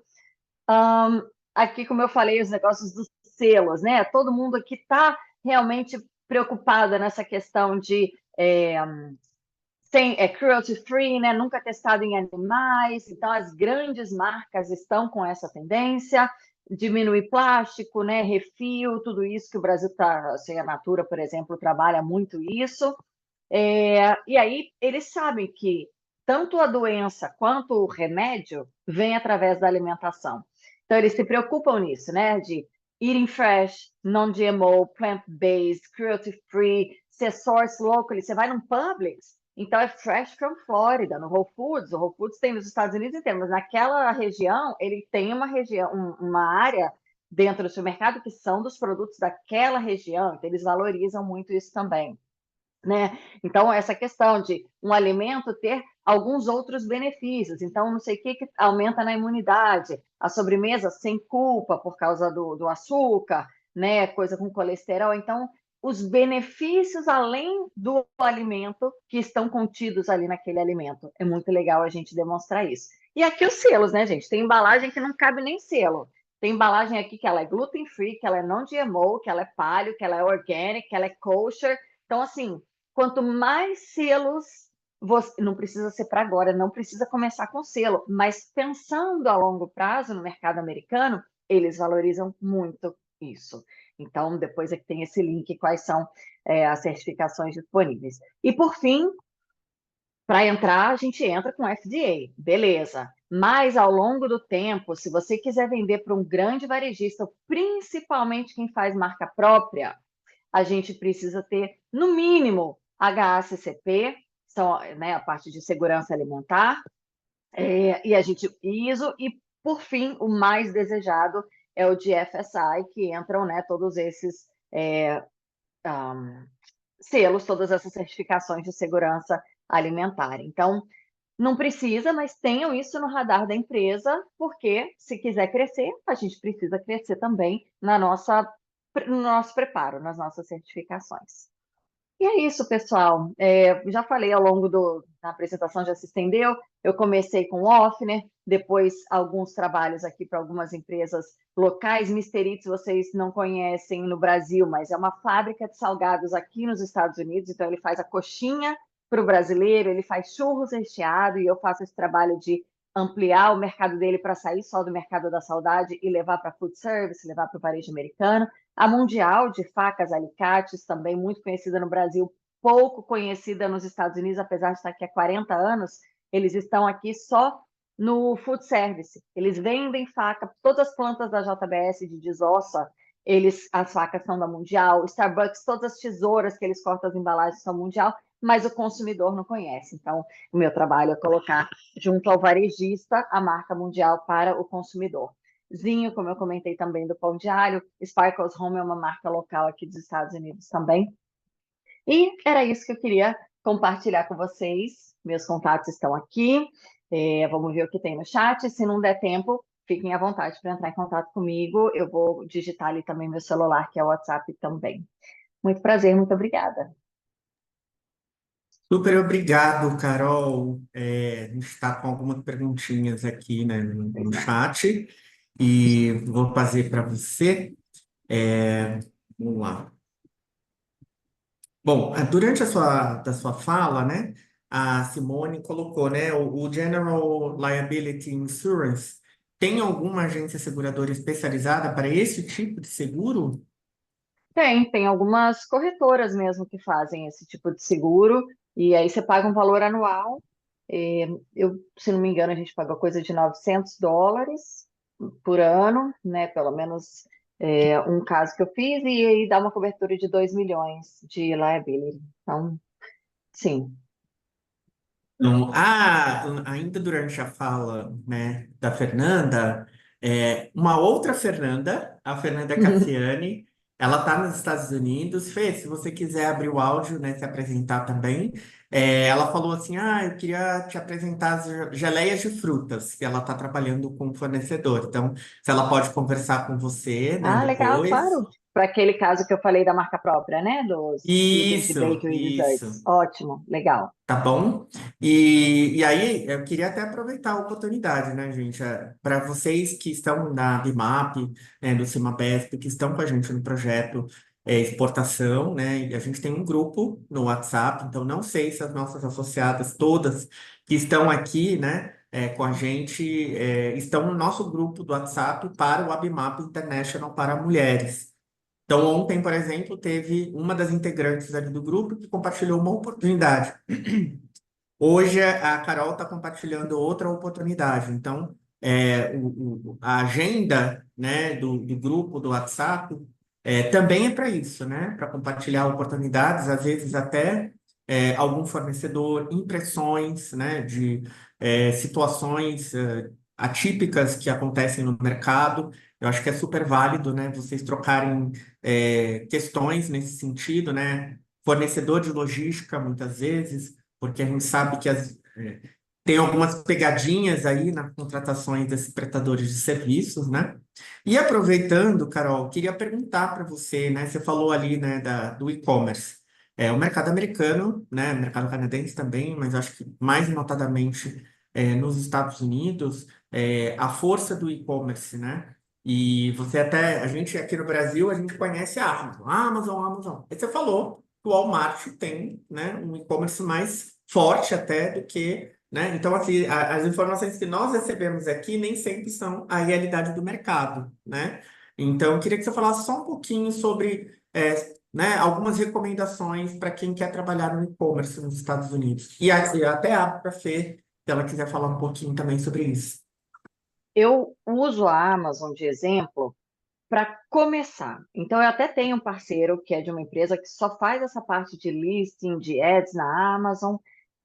Porque você listou, o produto já pode ser comprado, né? A Amazon hoje tem mais de 50% do mercado de e-commerce nos Estados Unidos. O Walmart é em segundo lugar com 6%. Pô, a Amazon é onde a gente tem que estar. O Walmart, beleza, porque o Walmart ainda não tem toda a parte de ads, toda a parte que você pode botar as palavras-chave, leilão de palavras. O Walmart ainda não está muito. Ele está melhorando, mas ainda não está lá. A Amazon tem tudo isso, só que ninguém vai ficar rico na Amazon. Eu falo que tem que estar na Amazon. Vamos começar primeiro para fazer aqueles testes que eu falei de exportação, de importação, de custo de logística. Se vai dar certo na hora de inspeção do FDA, a gente vai fazer um projeto piloto começando pela Amazon. E, em paralelo, a gente já vai ter produto aqui para mandar de amostra para alguns compradores que a gente vai, né, começar a abordar, comprador de loja física. A gente vai ter pequeno estoque para cumprir ali uma primeira, segunda, terceira ordem, né, pedidos. Então, quem quer fazer um primeiro pedido pequeno, o produto já vai estar aqui. E esse produto já vai estar aqui girando na Amazon. A gente vai trazer esse primeiro lote para vender na Amazon e aproveitar para essas outras questões.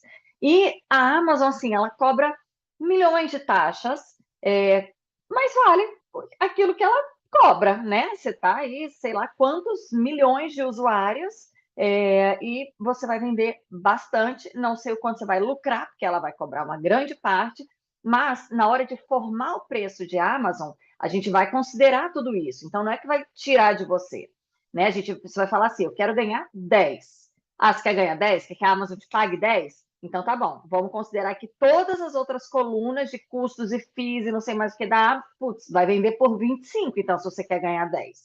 É vendável por 25? A gente vai lá, revisa a categoria. Até que tem concorrente lá, beleza, 25. Não, você tem que baixar sua intenção aqui de, né, quanto você quer receber para que seja um produto vendável. E aí a gente vai ajustando até chegar, mas a gente vai considerar tudo que a Amazon vai cobrar. E a Amazon tem que estar, assim, principalmente depois de pandemia, aumentou muito, e é um canal que você vai ganhar daí relevância também para o varejo. Por quê? Os reviews que a gente vai receber dos produtos, eu vou chegar lá para o comprador e falar, olha só, meu negócio tem 300 reviews, tudo 5 estrelas, olha aqui os comentários, você não acha que você precisa ter esse produto na sua loja também? Aí a gente ainda vê uma segmentação por área. Você vê que a região que mais compra a sua paçoca de amendoim é região de Chicago. Então, você chega para as redes de Chicago e fala, olha, os reviews que eu tenho, a maioria são aqui da sua região. Tem alguma tendência de consumo para esse produto aqui. Então, você ganha argumentos de vendas uma vez que você está na Amazon, enquanto você vai, porque a Amazon é mais imediata, eu trabalho com o comprador, eu falo que é persistência e consistência. Então, entrar no varejista não é da noite para o dia, né? No mínimo, assim, uns 6 meses de vai e-mail, volta e-mail, vai amostra, negocia, não sei o quê, até a coisa acontecer.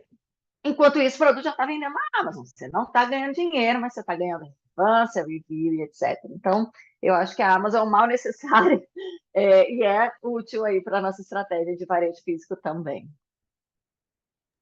Aqui nós também estamos com alguns produtos na Amazon também. Então, tem alguns produtos que a gente tem uma saída muito pequena, até como a Carol falou, mas assim serve às vezes como estudo para que a gente saiba se o valor está ok, aonde que vende esse produto. Por exemplo, assim, um exemplo, Guaraná, por exemplo, a gente vende em lugares muito remotos, onde o Guaraná, a gente fala, vende para lugares remotos ou para os desavisados, que não sabem onde tem, porque hoje já tem tudo que é lugar. Às vezes a pessoa vai ali na Amazon e procura rapidamente. Então, mas não vende muito bem para nós. Mas a gente descobriu outros produtos, a gente cadastrou há pouco tempo produtos mais naturais. Então, a gente está trazendo do Brasil uns pós de uva. Pós de semente de uva, pó de casca de uva. Então, pelo menos aqui no Canadá, não sei a experiência da Carol na Amazon, a Amazon aqui é muito voltado também para isso, para suplementos, para vitaminas, para esses pós, né, que as pessoas agregam em sucos e tal, né, para sistema, né, para vitaminas, enfim, a gente viu que esses pós a gente começou a vender, assim, como a Carol falou, você não vai ficar rico, não é uma loucura de vendas, pelo menos para a gente, né, foi um depoimento nosso, mas começou a movimentar e começou a puxar sucos que a gente vendia, que nunca tinha vendido pela Amazon, dessa mesma marca. porque começou a aumentar as vendas, o pessoal começa a ver review, começa a ver quantas vendas você fez, e isso vai virando, né, uma cascata e vai virando estudo, né, e vai virando reviews, né, como a Carol disse, né, então ajuda, né, acaba ajudando.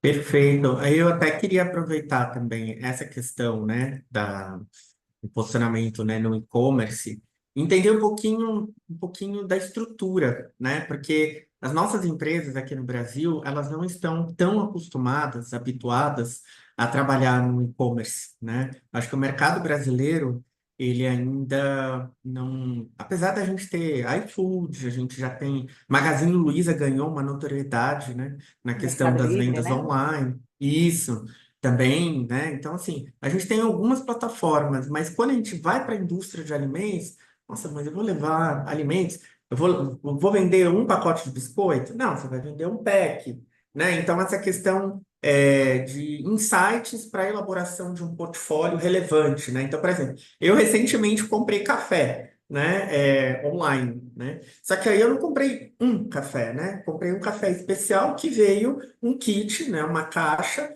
com 10 tipos de cafés diferentes, né? Café em grão, e aí, né? Copinhos mais ou menos desse tamanho, né? Pequenininho, mas que dá para você ter a experiência de conhecer um portfólio, né? De produtos. Então, eu queria que até vocês dessem alguns insights para as empresas, se elas tiverem interesse em desenvolver para o e-commerce, né? Como pensar num pack, né? A Amazon, ela cobra, dependendo do preço do produto, ela cobra um valor fixo. Então, você não pode vender uma coisa de $3. Eu tenho, não está na apresentação ainda, aí no Brasil se chama cocada dos sonhos. Aqui nos Estados Unidos ele está vindo com o nome Dreams Coconut Cookie. Ele falou com você também, né, Fê?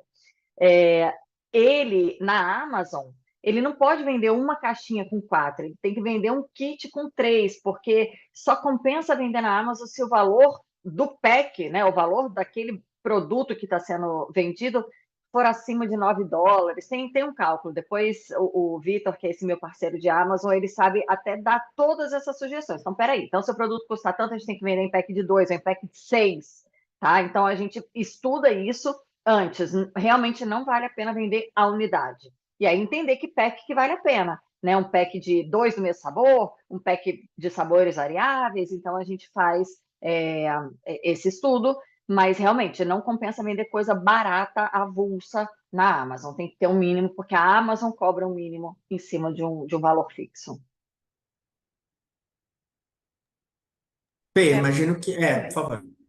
não, para a gente é a mesma coisa, a gente tem que sempre formular preços, e tem isso também, o kit, às vezes tem compra mínima, né, tem que comprar 2 de uma vez já, né, tem tudo isso também.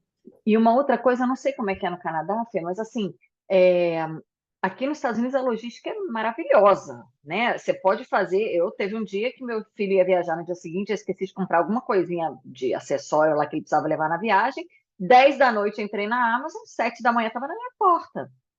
E eu podia ter escolhido chegar entre 4 e 6 da manhã. Eu falei, não vou estar acordada, nem precisa, mas assim, né? É assim, a Amazon, a logística é muito eficiente. Aí você paga só R$ 2,99 a mais por esse Express Fee.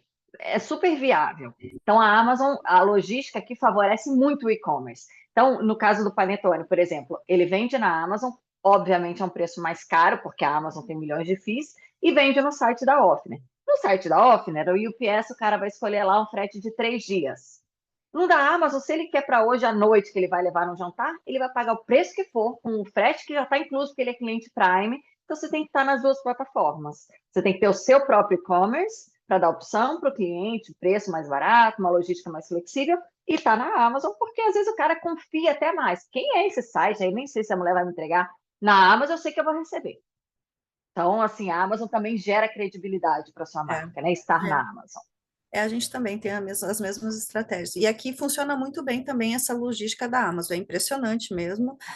Chega no dia seguinte, no mesmo dia, é uma É. coisa absurda, assim. Realmente, logística funciona muito, principalmente a Amazon. A Amazon realmente é uma coisa impressionante. As outras têm, às vezes, uns prazos, enfim, mas a Amazon é impressionante, a agilidade e o E, delivery e- deles é e isso incrível. para cliente Prime, né? Normalmente, que é Sim, esse sim. FI. Ou E você paga aí, mais, né, também, daí tem essa opção, quando você não é o é, cliente, é. tudo, E a né? maioria dos clientes são Prime, sei lá quantos milhões, 160 milhões de cliente Prime na Sim, Amazon, sim. né? Então, compensa. E aí, bom, eu vou trazer mais uma última pergunta do meu lado aqui. Quero estimular aqui as nossas empresárias executivas que estão online. A gente está nos minutinhos finais aí para encerrar, para colocarem alguma pergunta, algum questionamento. Canal do Food Service, né? Carol já esteve com a gente lá na America Food and Beverage, em Miami. A Rê vai coordenar o grupo que vai estar lá esse ano. A gente está levando um grupo até um pouquinho maior do que foi o ano passado. Então, a gente participa, é uma ação do projeto setorial da Abimap, em parceria com a Apex Brasil.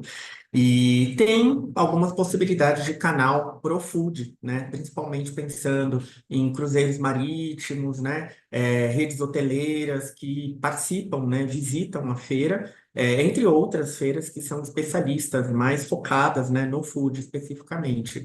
E aí eu queria ouvir um pouquinho de vocês, porque, por exemplo, né? Eu sei que para a introdução de alguns produtos, principalmente aqueles mais típicos do Brasil, é uma forma de introduzir o produto de maneira a estimular o consumidor que não conhece aquele produto, ele primeiro conhecer por uma cafeteria, pela rede de hotel, aquele item, e aí, por exemplo, é o caso de uma tapioca, é o caso do pão de queijo, né? Até mesmo, de repente, um panetone, né?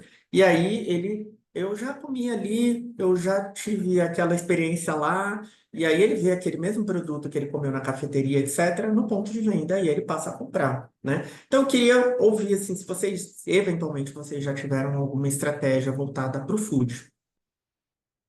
Eu até vou estar nessa feira com a Mister Eats, que é uma das empresas que eu mostrei ali na apresentação, que é essa empresa de salgados aqui de Miami, né? E o meu foco com ele não é oferecer Mister Eats para o varejo americano, é para o food service. Por quê? No food service você não precisa ter uma marca, você não precisa, não tem devolução, que aqui tudo devolve, né, gente? Você pode tomar água, tá aqui no fim, você fala, não gostei, não estava boa, você vai lá e devolve, eles te dão dinheiro de volta. No food service não tem isso, né? Então, o seu esforço, e também é um esforço concentrado que pulveriza, porque um distribuidor de food service atende todas as empresas de navio, atende diversos restaurantes, atende concessions, né, negócio de cinema. Então, é um esforço bem mais centralizado e com menos investimento em marketing, é muito mais em vendas. Então, eu diria que food service é interessante nesse sentido, é quase que uma marca própria, porque você só vende uma vez e acabou, você não, né, não precisa mais pensar nisso. Né? E como que é food service no Canadá, Fê? Então, aqui a gente está entrando bastante com as linguiças que a gente faz aqui, então acho que não a maioria, né, mas estou vendo até que a Grazi, minha vendedora, está aí vendo a palestra. A gente está tendo bastante sucesso com as linguiças que são feitas aqui nas steakhouses, nas Brazilian Steakhouse, e uma coisa que a gente vê muito é assim, uma vez que o produto entra no food service, para ele sair, ele é muito difícil, porque ele passa por muitas aprovações, então E ele tá passa no pelo cardápio, chefe, cara, tá lá. exato. Entrou no cardápio, o consumidor ele vai ali atrás, às vezes, daquele produto, né? Por É. exemplo, a gente entrou numa churrascaria, né? Que a gente já está há 2 anos, quase 3 anos. O cara ele comprava uma linguiça de um amigo da esposa há 15 anos, um italiano. E é o dobro, a nossa é o dobro do preço. Ele colocou, ele nunca mais tirou do cardápio, mesmo sendo mais cara, entendeu? Assim, porque assim, entrou no cardápio, tem gente que vai lá procurar a linguiça, vai no, né? Então, assim, a mudança de cardápio é muito difícil. É difícil, às vezes, você entrar, o volume é bom, o volume é garantido, né? Porque eles às vezes já tem um volume já dos clientes que consomem lá, então a gente tem um volume bom, poucas reclamações, né? Como a Carol falou, poucas evoluções, então ele já sabe quanto que ele precisa comprar, ele já sabe que o consumo dele é 10 caixas, ele vai comprar as 10 caixas e não vai ficar devolvendo, não venceu, ele sabe, e é difícil sair do cardápio, né? Aquilo que a gente comentou, uma vez entrou no cardápio, depois reimprimir, falar para os clientes que mudou, o sabor mudou, é mais difícil, né? Então, a gente também tem açaís em muito food service também, E as linguiças também têm saído bem. A gente busca muito esse mercado, é um mercado muito interessante para a gente. E até a rotulagem. Se a gente for falar de rotulagem, a gente já não tem isso. Se colocar uma etiqueta em cima da caixa, né, tá ok, não precisa ter a embalagem individual, não precisa. Então, mas é um trabalho mais. Não é mais, não Bem sei, mas específico. mas é um mercado muito interessante. A gente, né, uma vez que você entrou, tá garantido, né? Vamos supor, né? E aquele trabalho de adaptação que a gente falou, né? No caso dele também. Pensa que ele fazia coxinha para as lojas dele, que ele tem loja brasileira, e começou a vender para as outras lojas brasileiras. Para falar com o americano, primeiro que coxinha é impronunciável, né? O NH, o americano não fala. Segundo, que o produto é meio diferente, assim, né? Até acostumado até com croquete de carne, mas o de frango é meio diferente. Então, ele desenvolveu a linha de churros. Então, o churros abre portas para entrar no varejo americano, no food service americano. E aí, a pessoa sabe que é churros, aproveitando, tem croquete de carne, tem uma novidade que é o croquete de frango, eu não falo que é coxinha, aí boto de queijo, boto de presunto e queijo, aí você vai, mas você tem que ter um chamariz, né? Então, o chamariz dele para adaptar para o americano foi o churros. Até porque, gente, eu não sei se vocês sabem, a Offner, o produto carro-chefe mais conhecido da Offner é a coxinha, né? No Brasil. E o frango americano não entra nos Estados Unidos. Então, todo mundo, nos Estados Unidos tem a coxinha? Eu falo, não tem a coxinha, tem o panetone, porque a Nossa, eu não coxinha não entra sabia. aqui. Não pode, não pode frango aqui. E daí, e é o carro-chefe, é símbolo da Offner. Aí pronto, então aqui nos Estados Unidos tem muito fornecedor de salgados brasileiros por conta dessa restrição do Brasil entrar aqui. É isso. Muito bem, meninas, deixa eu ver. O pessoal está elogiando bastante aqui no chat também. Foram excelentes. A gente vai compartilhar no portal do associado e para todas que se inscreveram para participar do workshop, a gente tem os e-mails, então a gente vai enviar aqui as apresentações que as meninas vão compartilhar. Quero agradecer mais uma vez a Fernanda e a Carol, foram excelentes. Muito obrigada. Obrigada. E vou dar um spoiler aí que lá para outubro a gente vai ter o próximo workshop, provavelmente do mercado da América do Sul, dessa vez. Tá bom? Então fiquem atentas nas nossas redes sociais, no Abimap International, que a gente deve divulgar em breve. Quero agradecer, então, em nome da Abimap, da PECs, todas vocês que participaram, e em especial hoje a Carol e a Fernanda, tá bom? Obrigada, foi um prazer. Obrigada. Obrigada a Obrigada. vocês. Obrigada. Até a próxima, meninas. Até. Tchau, Tchau. tchau. Tchau, tchau.